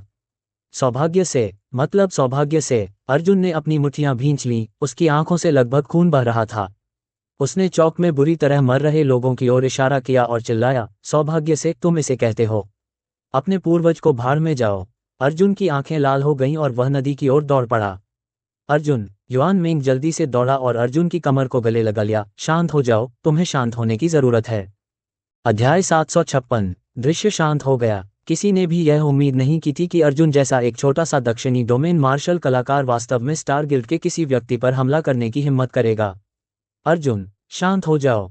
युआन मिंग ने अर्जुन को जोर से गले लगाया और चिल्लाया, जाहिर है उसे गिल्ड द्वारा सजा मिलेगी। ऐसे व्यक्ति के लिए अपना भविष्य दांव पर लगाने की कोई जरूरत नहीं है। मुझे छोड़ दो, मैं उसे मार डालूंगी। अर्जुन गुस्से से आगे बढ़ी। 4 मीटर लंबे युआन मिंग ने झुककर अर्जुन को गले लगा लिया। अर्जुन ने उसे घसीटकर आगे की ओर खींच लिया। तभी डुआन हे दुखी होकर उठ खड़ा हुआ। उसने अविश्वास से अपने मुंह के कोने से खून पोंछा और उसके चेहरे पर तुरंत ही भयंकर भाव आ गए। तुमने मुझे मारा। तुमने सचमुच मुझे मारने की हिम्मत की। युआन मिंग ने गुस्से में डुआन हे से कहा, चुप रहो। अगर तुम बेवकूफ़ी भरी जिद पर अड़े नहीं होते तो ये सब ऐसे कैसे हो सकता था? डुआन अब कुछ भी नहीं सुनता था। पहले तो उसने हेलहाउंड को छोड़ दिया था, जो कि अपने आप में ही शर्मनाक था। लेकिन अब वह मूल रूप से अर्जुन की प्रशंसा करना चाहता था, लेकिन अंत में वह अर्जुन से अभिभूत हो गया। इस तरह का अपमान असहनीय था। चलो, दक्षिणी क्षेत्र से इस अर्जुन को पकड़ो। डुआन हे गुस्से से दहाड़ा। हालांकि गिल्ड के किसी भी शिष्य ने कोई कदम नहीं उठाया। एक महिला शिष्या, जिसे अर्जुन ने पहले ही बचा लिया था, बाहर आए और कांपती हुई आवाज में बोली, लेकिन अर्जुन ने हेलहाउंड को मार डाला। ठीक है। अगर तुम कुछ नहीं करोगे तो मैं खुद कर लूंगा। डुआन हे दौड़ा और अर्जुन के पेट में लात मारी। उसकी लात बेहद जबरदस्त थी, मानो वो अर्जुन को मार डालना चाहता हो। अर्जुन जी को इतनी जोर से लात मारी गई कि उसके मुंह से खून निकल आया। इस बार युआन मिंग दंग रह गया। असल में वह अर्जुन को थामे हुए था और उसे आवेग में आकर कोई बड़ी गलती नहीं करने दे रहा था, लेकिन उसने उम्मीद नहीं की थी कि नदी इतनी कृतघ्न होगी। अंत में यह अर्जुन को गले लगाने और अर्जुन को विरोध नहीं करने देने में बदल गया, जबकि डुआन हे ने अर्जुन को एक लात मारी। युआन मिंग ने अर्जुन को छोड़ दिया। वह अचानक शांत हो गया और अर्जुन से बोला, दया मत करो। मेरा हिस्सा भी वापस ले आओ। अर्जुन ने अपने मुंह के कोने से खून पोंछा और विशाल कृपाण को अपने पीछे ले गया। विशाल कृपाण तुरंत 1.5 मीटर पीछे हट गया। डुआन हे एक चाल में सफल हो गया और यह वास्तव में वसंत हवा के कारण था कि उसने अर्जुन का पीछा किया। क्या तुम हमसे मुकाबला नहीं करना चाहते थे? मैं तुमसे लड़ूंगा। अर्जुन ने अपना सिर झुकाया। डुआन हे ने अपनी मुट्ठियों से प्रकाश की 2 विशाल गेंदों को संघनित किया और उन्हें अर्जुन के गालों की ओर जोर से मारा। वह स्वर्गीय युआन क्षेत्र के 9वें स्तर पर था और उसकी ताकत का उपयोग नहीं किया जा सकता था। जहां तक अर्जुन की बात है तो उसका दया दिखाने का कोई इरादा नहीं था। जैसे ही अर्जुन ने अपनी चाल चली, उसने आग को प्रज्वलित करने के लिए बिजली की लपटों और यहां तक कि सफेद लपटों का भी इस्तेमाल किया। अर्जुन का वास्तविक क्षेत्र स्वर्गीय युआन क्षेत्र के 8वें स्तर पर था, जो नदी के उस हिस्से से केवल एक स्तर नीचे था। धमाका! डुआन हे की 2 बड़ी प्रकाश गेंदों ने अर्जुन के सिर पर जोरदार प्रहार किया। हाँ, डुआन हे के चेहरे पर तुरंत मुस्कान आ गई जब उसने ये दृश्य देखा, लेकिन इससे पहले कि उसकी मुस्कान पूरी तरह से खिल पाती, वह जम गया। अर्जुन सचमुच उस भयंकर विस्फोट से बर्फ सी ठंडी अभिव्यक्ति के साथ बाहर निकला। उसने अपने बाएं हाथ से डुआन हे का दाहिना हाथ पकड़ लिया और अपनी दाहिनी मुट्ठी से डुआन हे के चेहरे पर जोर से और मजबूती से प्रहार किया। पेंग! ये मुक्का! उसने पूरी नदी को घुमा दिया। उस नदी का शरीर झुकते ही मानो गिर गया हो। उसका पूरा शरीर तेजी से घूम गया और उसका सिर किसी उल्कापिंड की तरह जमीन पर गिर पड़ा, जोर से जमीन पर टकराया। इस मुक्के की ताकत ने उस नदी को सीधे आसमान में उछाल दिया। हालांकि उसका शरीर अभी भी घूम रहा था और उसके मुंह से निकलता खून एक सर्पिल लाल रिबन की तरह हवा में लगातार घूम रहा था, बार बार घूम रहा था। अर्जुन उसके पैरों तले फट पड़ा और ऊंची छलांग लगा दी। पल भर में वह डुआन हे की ऊंचाई से आगे निकल गया और उसे काटने के लिए अपना पैर वहीं ऊंचा उठा लिया। एक भयंकर झटके के साथ नदी तुरंत हवा से जमीन पर गिर पड़ी। पूरा प्लाजा ढह गया। टूटे हुए पत्थरों के फर्श के अनगिनत टुकड़े हवा में उड़ गए और जोरदार गड़गड़ाहट के साथ वापस हवा में गिर गए। डुआन जमीन पर पड़ा था, उसका पूरा शरीर ऐंठ रहा था। उसने उठने की पूरी कोशिश की, लेकिन उसके सिर पर गहरी चोट लगी थी। वह बस अपने पैरों से जमीन पर पटक रहा था, जबकि उसका सिर जमीन पर घूम रहा था। अर्जुन ने तो छिपे हुए दायरे को भी नहीं छोड़ा। सिर्फ 5वें स्तर के स्वर्गीय युआन से उसने स्टार गिल्ड के प्रसिद्ध 9वें स्तर के शिष्य को पहले ही हरा दिया था। सब दंग रह गए। दक्षिणी क्षेत्र के मार्शल कलाकारों के हाव भाव एकदम बदल गए। उन्हें पता था कि अर्जुन ने इस बार बहुत बड़ी तबाही मचाई है। स्टार गिल्ड के शिष्य ये देखकर हैरान रह गए कि अर्जुन की ताकत इतनी ज्यादा थी। लगभग हो गया। जियाओ जून अचानक एक दुर्लभ गंभीर भाव के साथ जियांग नान के पास प्रकट हुआ। उसने जियांग नान का दाहिना हाथ दबाया और जियांग नान की ओर सिर हिलाया। अगर तुमने उसे फिर से मारा तो तुम सचमुच मर जाओगी। इस समय जो विशेषज्ञ उसे समर्थन देने आए थे वे आ चुके थे और बड़ी संख्या में स्वर्ग झांक क्षेत्र गिल्ड विशेषज्ञ और जुवान किंगजू दौड़कर आ गए थे। ये दृश्य देखकर जुवान किंगजू के सिर में दर्द होने लगा। उसने गुस्से से अर्जुन को डांटा, अर्जुन, क्या तुमने उसे चोट पहुंचाई? मुझे जवाब दो। अर्जुन ने अपना सिर उठाया और सीधे जुवान किंगजू की ओर देखते हुए कहा, यह मैं हूं। जुवान किंगजू ने गुस्से में कहा, तुम्हारी हिम्मत कैसे हुई? अर्जुन ने अपना चोगा उठाया और जोर से हंसा। ये वही बेवकूफ था जिसने हिलहाउंड को जाने दिया। मैंने उसे नहीं मारा, मैं तो पहले से ही दया दिखा रहा था। जुबान किंगजू, बकवास बंद करो। ज्यादा से ज्यादा मैं इस संप्रदाय रैंकिंग प्रतियोगिता में भाग नहीं लूंगा। अगर मेरी जान बचाना संप्रदाय रैंकिंग प्रतियोगिता का लक्ष्य नहीं है तो ये डैडी ऐसी प्रतियोगिता से घृणा करेगा। तुम। जुबान किंगजू का चेहरा गुस्से से पीला पड़ गया। उसने अर्जुन की नाक की ओर इशारा किया। बहुत समय हो गया जब से तुमने कोई तरकीब निकाली थी। वहां पर शांति थी और यहां तक कि गिल्ड के विशेषज्ञ भी जो मदद के लिए आए थे चुप थे। अर्जुन ने अपने नंगे हाथों से हेलहाउंड को मार डाला और नदी में उसे मौत के कगार तक धकेल दिया। उसने जुबान किंगजू पर चिल्लाया भी। चुपचाप। वे सभी लोग जिनके दिल अभी भी थोड़े खूनी थे पहले से ही अर्जुन के साहस से वश में थे। कितना शर्मनाक, कितना शर्मनाक। हेवंसक्राया दायरे के एक विशेषज्ञ ने अपना सिर हिलाया और कहा, दक्षिणी क्षेत्र के मार्शल कलाकारों के सामने हमने अपने अहंकार के कारण इतनी बड़ी मुसीबत खड़ी कर दी। ये बहुत शर्मनाक है। चलो, डुआन हे को मेरे लिए बांध दो और मेरे आदेश की प्रतीक्षा करो। जुबान किंगजू ने युआन क्यूई की एक लंबी जंजीर अर्जुन की ओर छोड़ी और अर्जुन को बांध दिया। उसने अर्जुन की ओर गुस्से से इशारा करते हुए कहा, तुम पीछे हटो या नहीं, ये तुम्हारे शब्दों का मामला नहीं है। हमारे संप्रदाय के रैंकिंग टूर्नामेंट में ऐसा मजाक नहीं होता। पहले शांत हो जाओ। मैं तुम्हें सजा देने से पहले स्टार गिल्ड से इस बारे में चर्चा करूंगा। अर्जुन ने तिरस्कार से उपहास किया। उसने अपनी बाहें युआन क्यूई से बंधी होने दी, लेकिन लापरवाही से अपने पैर चलाए और टीम के पीछे पीछे स्टार गिल्ड की शाखा तक पहुंच गया। जैसे जैसे अर्जुन का आकार दूर होता गया, चौक से तालियों की गड़गड़ाहट गूंजने लगी। इससे कोई फर्क नहीं पड़ता कि स्टार गिल्ड ने अर्जुन को कैसे देखा या दक्षिणी डोमेन के मार्शल कलाकारों ने अर्जुन को कैसे देखा, कम से कम लोग इसके बारे में बहुत स्पष्ट थे। उन्हें ये बात बिल्कुल स्पष्ट थी कि किसने अपनी जान की परवाह किए बिना उन्हें बचाया था तथा किसने हेलहाउंड से लड़ने के लिए अपनी जान जोखिम में डाली थी। अपने पीछे तालियों की गड़गड़ाहट सुनकर गिल्ड के विशेषज्ञों और जुवान किंगजू के चेहरे जलने लगे, मानो उन्हें सबके सामने थप्पड़ मार दिया गया हो। जियो जुन ने अर्जुन को अंगूठा दिखाया, यार तुम एक आदमी हो। अध्याय 757। अर्जुन को स्टार गिल्ड की शाखा की भूमिगत जेल में कैद कर दिया गया था। ये बात अर्जुन को बड़ी विडंबना लगी। पहले हेलहाउंड को यहीं कैद किया जाता था, लेकिन जब उसने हेलहाउंड को मार डाला तो हेलहाउंड की बजाय उसे ही यहाँ कैद कर दिया गया। अर्जुन ने स्टार गिल्ड को दोष नहीं दिया। शुरू से आखिर तक स्टार गिल्ड ने कभी नहीं कहा था कि वे उसे कैद करेंगे। ये सब जुवान किंगजू का किया धरा था। अर्जुन को लगा कि जुवान किंगजू बदल गया है। स्टार गिल्ड ने कुछ नहीं कहा, लेकिन स्टार गिल्ड को खुश करने के लिए उसने अर्जुन को पकड़ने की पहल की।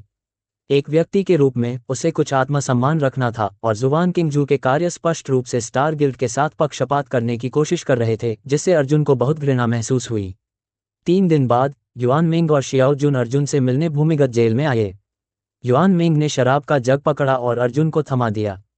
फिर उसने रेलिंग के छेद से अर्जुन के लिए तेज शराब का एक गिलास उंडेला और कहा, तुम्हें दम घुट रहा होगा।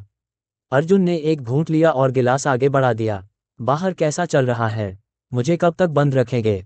उसने पूछा। फैंग जुबान ने कैंडी का एक टुकड़ा अपने मुंह में डाला और कहा, हमारे पास 2 खबरें हैं। एक अच्छी खबर है, दूसरी बुरी खबर है। जियो जुन ने उत्सुकता से फैंग जुबान को देखा और पूछा, तुम हमेशा कैंडी क्यों खाते हो? क्या तुम इससे थकते नहीं हो? फिर फैंग शुवान ने कैंडी का एक टुकड़ा निकाला और जियाओ जून के सामने लहराया, ये कैंडी नहीं है। यह एक बर्फ जैसी ठंडी जहर की गोली है। मुझे जन्मजात मेरिडियन बुखार है। अगर मैं 24 घंटे से ज्यादा समय तक आइस कोल्ड पॉइजन पिल नहीं लेता तो मेरे मेरिडियन अपने आप जल जाएंगे और मुझे जलाकर राख कर देंगे। ये सुनकर अर्जुन और अन्य लोग हैरान रह गए कि दुनिया में ऐसी अजीब बीमारी भी है। तभी अर्जुन ने फैंग शुवान को फिर से देखा और अपने दिल में उसके लिए थोड़ी सी इज्जत महसूस की। इस बच्चे को इतनी गंभीर बीमारी थी, फिर भी वह आज तक जिंदा है। वह इतना मजबूत था कि संप्रदाय रैंकिंग टूर्नामेंट में हिस्सा ले सके। ये वाकई आसान नहीं था। अच्छी खबर यह है कि जुवान किंगजू ने सुझाव दिया था कि स्टार गिल्ड तुम्हें सजा के तौर पर 1 साल के लिए कैद कर दे। बेशक यह उसके अपने स्वार्थ के लिए था, लेकिन स्टार गिल्ड सहमत नहीं हुआ। फैंग जुवान ने कैंडी चबाते हुए अर्जुन से कहा, चूंकि आपने हेलहाउंड को खत्म कर दिया है, इसलिए स्टार गिल्ड आपके गुणों और अवगुणों के आधार पर आपको मुआवजा देने के लिए तैयार है। कोई न कोई आएगा और आपको एक पल में जाने देगा। फैंग जुवान ने एक पल के लिए रुककर कहा, बुरी खबर यह है कि डुआन्हे को बिना किसी कारण के हेलहाउंड को रिहा करने और गंभीर परिणाम भुगतने की सजा के रूप में नेदर थंडर जेल में 3 साल की सजा सुनाई गई है। इस वजह से कुछ स्टार गिल्ड सदस्य जिनके डुआन्हे के साथ अच्छे संबंध हैं, वे आपके प्रति शत्रुतापूर्ण व्यवहार करने लगे हैं। मुझे इन सब की परवाह नहीं है। अगर कोई इसे स्वीकार नहीं करता तो उसे आने दो। मैंने वही किया जो मुझे करना चाहिए था। अर्जुन ने उसके कंधों को सहलाया और व्यंग्य किया। फैंग जुबान ने सिर हिलाया और कहा, नीदर लाइटनिंग जेल के बारे में, ये हमारा अगला मिशन क्षेत्र है। हमारा मिशन पूरा हो गया है। हम कल नेदर लाइटनिंग जेल के लिए रवाना हो रहे हैं। ये सेंट्रल प्लेन्स के 5 खतरनाक इलाकों में से एक है। खतरा कारक 4थे स्थान पर है। पिछले 1 साल में नेदर लाइटनिंग जेल में राक्षसों की संख्या बढ़ गई है। स्टार गिल्ड को संदेह है कि नेदर लाइटनिंग जेल में विकृत स्थान को तोड़ दिया गया है। हमारा मिशन नेदर थंडर जेल की गहराई में घुसना और हेवन मैंडिंग स्पिरिट स्टोन से अंतराल की मरम्मत करना है। अभी सब बातें ही कर रहे थे कि स्टार गिल्ड के गार्ड वहां पहुंचे। उन्होंने पिंजरा खोला और अर्जुन को औपचारिक रूप से आज़ाद कर दिया। अर्जुन ने हाथ बढ़ाया और कहा, चूंकि हम कल नेदर थंडर जेल जा रहे हैं तो आज आराम करते हैं। चलो पीते हैं, यह मेरा उपहार है। 5 का समूह सड़कों पर अकड़ता हुआ निकल पड़ा। कुछ दिन पहले हेलहाउंड्स द्वारा तबाह की गई सड़कों से गुजरते हुए अर्जुन का दिल भारी हो गया। मध्य मैदानों में लोगों का जीवन उतना सुंदर नहीं था जितना कि वह प्रतीत होता था। अर्जुन जानती थी कि स्टार गिल्ड ने विश्व शांति की रक्षा की जिम्मेदारी अपने ऊपर ले ली है। ये वाक्य बच्चों की बातें जैसा लग रहा था, लेकिन असल में ये सच था। स्टार गिल्ड के बिना, जो पहली और सबसे मजबूत बाधा थी, विकृत अंतरिक्ष से भागे हुए राक्षस पूर्व, दक्षिण और पश्चिम के 4 महान क्षेत्रों में प्रवेश कर जाते। उस समय मार्शल कलाकारों के लिए खतरा स्पष्ट था। इस दृष्टिकोण से अर्जुन अभी भी स्टार गिल्ड का अधिक सम्मान करता था। उन 5 ने आसपास पूछताछ की और पास में ही सबसे प्रसिद्ध रेस्तरां हियरिंग सी पवेलियन ढूंढ निकाला। दूसरी तरफ लोगों का एक बड़ा समूह भी व्यस्तता से आगे बढ़ रहा था। उनका नेतृत्व यू डोंगहाई और डुआन्हे कर रहे थे। यू क्या यह अर्जुन नहीं है? जिस क्षण डुआनहे ने अर्जुन को देखा, उसकी अभिव्यक्ति अमित्र हो गई और उसकी आंखें हत्या के इरादे से चमक उठीं। तुम बहुत जल्दी ठीक हो गए। लगता है अर्जुन का हमला अभी भी हल्का है। जियाओ जून ने मुंह में एक स्ट्रॉ स्टिक दबाए हुए जवाब दिया। तुम क्या कह रहे हो? डुआनहे गुस्से से भर गया। पिछली बार तो उसे घर पर इतनी शर्मिंदगी हुई थी कि उसकी इज्जत ही चली गई थी। अब जब जियाओ जून ने उस बात का जिक्र फिर से किया तो उसका दिल गुस्से से भर गया। डुआनहे और अन्य लोगों के साथ गिल्ड के वे शिष्य भी थे जो डुआनहे के बहुत करीब थे। इसी समय गिल्ड के शिष्यों ने तुरंत अपने हथियार निकाल लिए और सड़कों पर युद्ध शुरू करने ही वाले थे। क्या तुम्हें पर्याप्त शिक्षा नहीं दी गई है और तुम अभी भी खुद को नीरस बनाना चाहते हो? जियाओ जून ने आंखें सिकोड़ते हुए कहा, पिछली बार जब जियांग नान ने तुम्हें मारा था तो अब मेरे आने का समय हो गया है। जैसे ही दोनों पक्ष अपनी तलवारें निकाल रहे थे, यू डोंगहाई तेज कदमों से बाहर आया। उसने काला लबादा पहना हुआ था और जियाओ जून के कंधे पर हल्के से थपथपाया। अपने जीवन के अंतिम क्षण का आनंद लो। इतना कहने के बाद यू डोंगहाई ने अपना हाथ हिलाया और कहा, हियरिंग सी पवेलियन उन पांचों को दिया जाएगा। चलो एक और ढूंढते हैं। यू डोंगहाई एक अकथनीय वाक्य को पीछे छोड़कर सभी के साथ चली गई। जियो जुन दंग रह गया और बोला, इस यू डोंगहाई से बात करना इतना आसान कब हो गया? अपने अंतिम क्षणों का आनंद लो, जुवान ने सोचते हुए कहा। लगता है कोई साजिश है। किसे परवाह है? वे क्या क्या चालें चल सकते हैं। चलो पीने चलें। युआन मिंग को इसकी परवाह नहीं थी और वह अपने बड़े शरीर को झुलाते हुए रेस्टोरेंट में चला गया। अगली सुबह जुवान किंगजू ने सभी प्रतियोगियों को इकट्ठा किया और एक विशाल स्टील जहाज पर सवार होकर उत्तर की ओर चल पड़ा। जल्द ही विशाल स्टील का जहाज जमीन से उड़कर विशाल समुद्र में प्रवेश कर गया। कुछ ही घंटों में दूर आकाश में बड़ी संख्या में विशालकाय स्टील के जहाज अचानक प्रकट हो गए, मानो वे गश्त कर रहे हों। जुबान किंगजू ने सबको समझाया कि ये सभी स्टील के जहाज गश्ती जहाज थे। अगर कोई राक्षस पाताल लोक की बिजली की जेल से भाग निकला तो ये स्टील के जहाज राक्षसों को मारने और उन्हें जमीन पर उतरने से रोकने की पूरी कोशिश करेंगे। जब उसने उसका परिचय कराया तब तक आसमान काला पड़ चुका था। समय देखकर लगता था कि दोपहर का समय था। ये दिन का सबसे चमकीला समय होना चाहिए। सब लोग खिड़की के पास गए और बाहर देखने लगे। जिस विशाल स्टील के जहाज पर वे सवार थे वह हसीम काले बादलों के घेरे में दाखिल हो गया। घने बादलों के बीच बैंगनी बिजली लगातार आसमान में चमक रही थी। इस अजीब रंग की बिजली ने सभी को बहुत अजीब महसूस कराया। इधर जुवान किंगजू ने एक बड़ा बक्सा खोला और उसमें से सैकड़ों सुनहरी चील की आंखें बाहर निकल आईं। उन्होंने गंभीर भाव से कहा, अब से संप्रदाय रैंकिंग टूर्नामेंट का दूसरा चरण आधिकारिक तौर पर शुरू होगा। आपकी हर गतिविधि ईगल आई द्वारा रिकॉर्ड की जाएगी और 9 फर्मामेंट्स महाद्वीप में स्टार गैजिंग सिटी को वापस भेज दी जाएगी। अध्याय 758। नेदर लाइटनिंग जेल एक अंतहीन समुद्री द्वीप पर स्थित थी। पूरा द्वीप अंतहीन बादलों से घिरा हुआ था। ऐसा इसलिए था क्योंकि इस द्वीप का क्षेत्रफल बहुत बड़ा था। अगर जुबान किंगजू ने जानबूझकर याद न दिलाया होता तो सबको लगता कि वे किसी बिल्कुल नए महाद्वीप पर आ गए हैं। नंगी आंखों से मापने पर भी अत्यंत दूर स्थित स्थानों से भी द्वीप की सीमा नहीं देखी जा सकती थी। इससे भी अधिक आश्चर्य की बात यह थी कि पूरा द्वीप 300 मीटर ऊंची स्टील की दीवारों से घिरा हुआ था, जिनमें से प्रत्येक स्टार गिल्ड मार्शल चिकित्सकों से भरा हुआ था। प्रत्येक रिंग की दीवारें एक दूसरे से केवल 100 मील की दूरी पर थीं। जुबान किंगजू ने समझाया, ये पूरे नेदर लाइटनिंग जेल की 3 सबसे मजबूत सुरक्षाएं थीं। अगर राक्षस द्वीप से भागने की कोशिश करते तो उन्हें इन तीनों सुरक्षाओं को तोड़ना पड़ता। एक बार जब वे तीनों सुरक्षाओं को तोड़ देते तो यह वाकई खतरनाक होता। जब विशालकाय स्टील का जहाज 100 मीटर ऊंची स्टील की शहर की दीवार के पास से धीरे धीरे गुजरा तो सब चौंककर नीचे देखने लगे। उन्होंने पाया कि शहर की दीवार के सबसे बाहरी घेरे पर जगह जगह घने खरोंच थे। कई निशान ऐसे थे जिन्हें ठीक कर दिया गया है। इसका मतलब यह था कि कुछ राक्षस सचमुच सबसे बाहरी घेरे में घुस आए थे। विशालकाय स्टील का जहाज आंतरिक रिंग की स्टील की दीवारों के भीतरी हिस्से पर उतरा। यहाँ बड़ी संख्या में किलेनुमा इमारतें थीं और यही आंतरिक रिंग की सुरक्षा का मूल आधार थीं। किले के चारों ओर बड़ी संख्या में मार्शल आर्ट के योद्धा गश्त लगा रहे थे। ये मार्शल आर्ट के योद्धा हर समय अपनी युआन क्यूई इकट्ठा करके कठिन से कठिन युद्ध के लिए तैयार रहते थे। चाहे किसी भी उद्देश्य से सभी लोग इस स्थान पर पहुंचे तो उनका दिल भारी हो गया और उनमें मजाक करने का भी मन नहीं था। क्या तुम यहाँ हो? एक किले से एक मार्शल आर्टिस्ट बाहर आया जो किसी सेनापति जैसा लग रहा था। हालांकि उसकी छाती पर लगे प्रतीक से पता चल रहा था कि वह कोई सैनिक नहीं बल्कि स्टार गिल्ड का सदस्य था। जुबान किंगजू तेजी से आगे बढ़ा और उस आदमी का हाथ पकड़ लिया। उसने कहा, स्टार गिल्ड द्वारा हमें युवा मार्शल आर्टिस्टों को आजमाने का यह मौका देने के लिए आपका बहुत बहुत शुक्रिया। मध्यम आयु वर्ग का व्यक्ति जोर से हंसा और बोला, मुझे आपको धन्यवाद देना चाहिए कि आप अपनी जान को खतरे की परवाह किए बिना मेरी मदद करने आए। गिल्ड ने मुझे पहले ही सारी बातें बता दी हैं। आप सब मेरे साथ आ जाए। वह आदमी सबको किले के अंदर ले आया। अंदर जगह छोटी नहीं थी। चारों दीवारों पर बिल्कुल नए स्थलाकृतिक नक्शे टंगे हुए थे। उस आदमी ने कहा, पहले मैं अपना परिचय दे दूं। मैं स्टार गिल्ड का स्नातक गार्ड हूँ। मेरा नाम हान गैंग है।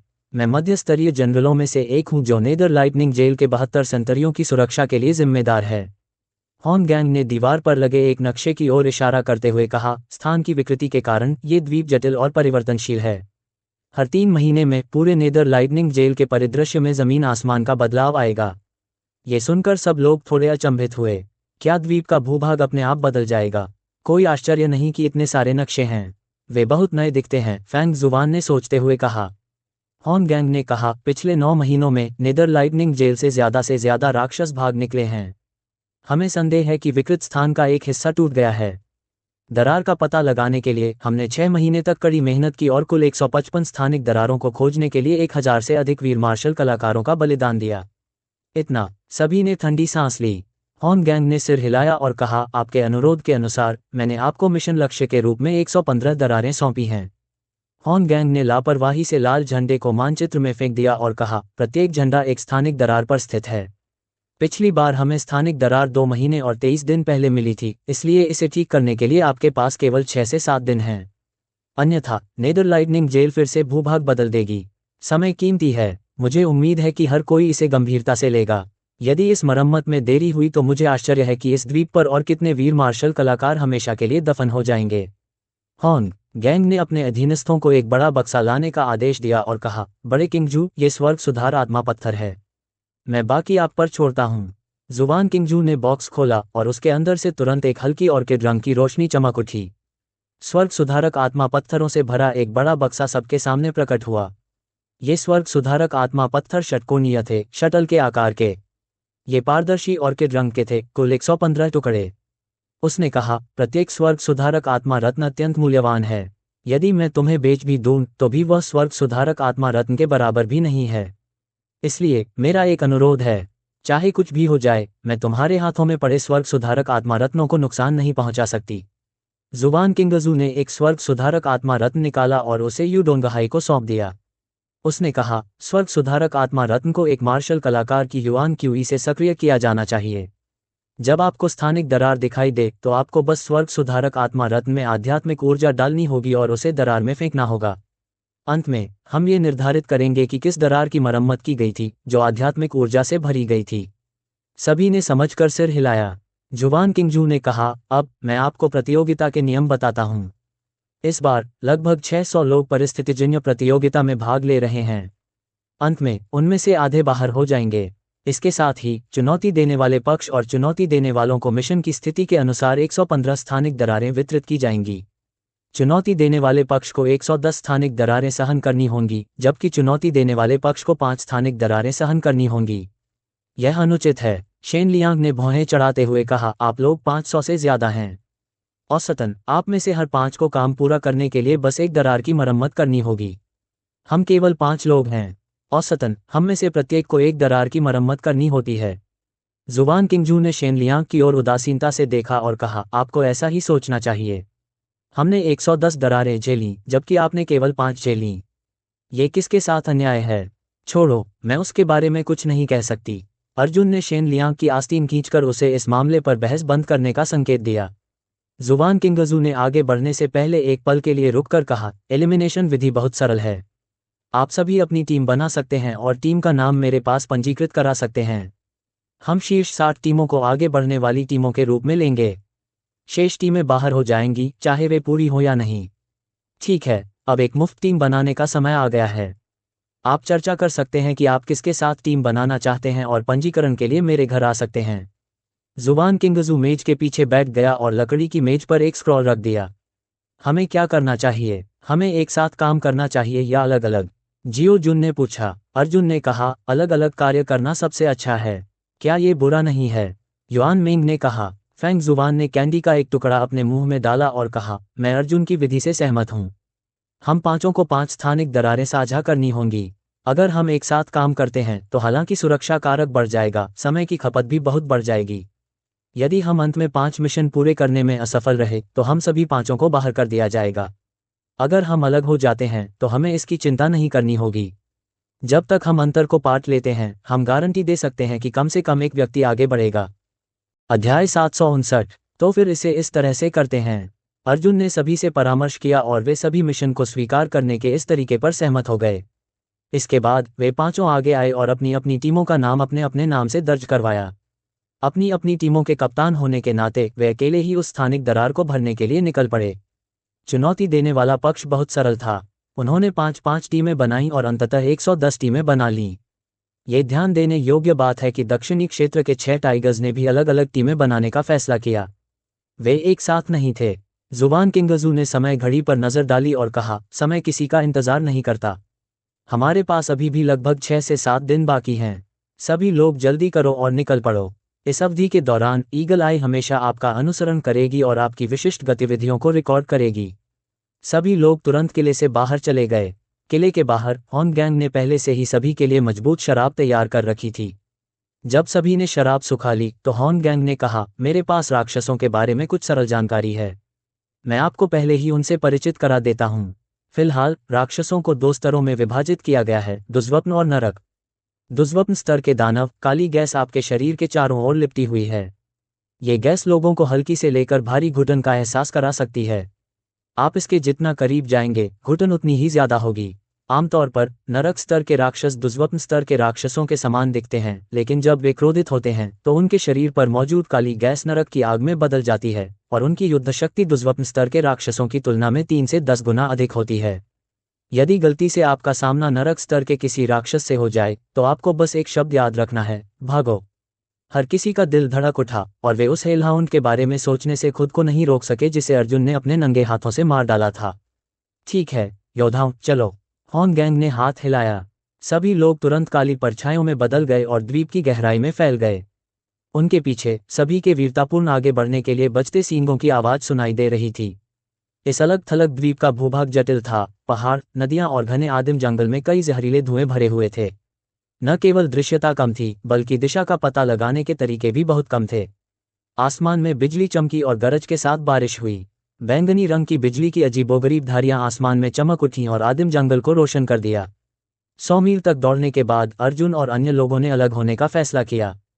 फैंग जुबान ने कहा, आइए एक दूसरे के नक्शों से परिचित हो जाएं। चाहे कोई भी मिशन पूरा करे, हमें तुरंत दूसरों की मदद करनी होगी। समझ गया। अर्जुन और बाकी लोगों ने तुरंत नक्शा बदल लिया। बाकी 4 लोगों के मिशन क्षेत्र को याद करके वे वहीं तितर-बितर हो गए। अर्जुन ने अपने हाथ में लिए नक्शे को देखा। उसका मिशन क्षेत्र यहाँ से लगभग 20,000 किलोमीटर दूर था। अगर वह पूरी गति से दौड़े तो लगभग आधे दिन में पहुंच जाएगा। यहाँ के जटिल भूभाग और जंगल में बिखरे राक्षसों को देखते हुए उनकी आगे बढ़ने की गति कम हो जाएगी। लगभग 1 दिन में मिशन के लक्ष्य तक पहुंचने के लिए पर्याप्त होगा। इस समय बगल की झाड़ियां अचानक हिल गईं और 5 प्रतियोगी हाथों में हथियार लेकर बाहर निकल आए। अर्जुन का दिल तेजी से धड़क उठा और उसने तुरंत अपनी कृपाण निकाली और पंक्तिबद्ध होकर प्रतीक्षा करने लगा। वे 5 लोग हाओरान संप्रदाय के अनुयायी थे। जियांग नान उनमें से एक बाहर आया और बोला, जल्दी मत करो, हमें कुछ कहना है। हम में से कुछ लोग होश में आ गए हैं। इस बार हम आपसे माफी मांगने के लिए ही आपको ढूंढने आए हैं। अर्जुनो, उसे याद आया कि एक पागल बुजुर्ग ने एक बार कहा था कि इच्छा शक्ति के जहर से नियंत्रित एक मार्शल कलाकार केवल एक निश्चित समय तक ही टिक सकता है। जहर के स्वतः ही समाप्त हो जाने के बाद मार्शल कलाकार अपनी स्वतंत्र इच्छा शक्ति पुनः प्राप्त कर लेता है। हाओरान संप्रदाय के शिष्य ने कहा, मेरा नाम फू शेंग है। मैं आपकी 3य श्रेणी अकादमी का वरिष्ठ प्रशिक्षु भाई हूँ। हमें होश में आने के लिए पर्याप्त समय देने हेतु अब तक रुकने के लिए धन्यवाद। अन्यथा मैं जीवन भर खुद को कभी माफ नहीं कर पाऊंगा। अर्जुन ने आह भरते हुए कहा, आप इसमें कुछ नहीं कर सकते। मैं आपको दोष नहीं देता। चिंता मत करो, जैसे ही हम अपना मिशन पूरा कर लेंगे और प्रतियोगिता के अगले चरण में प्रवेश करेंगे, हम प्रकृति संप्रदाय में वापस आ जाएंगे, फू शेंग ने कहा।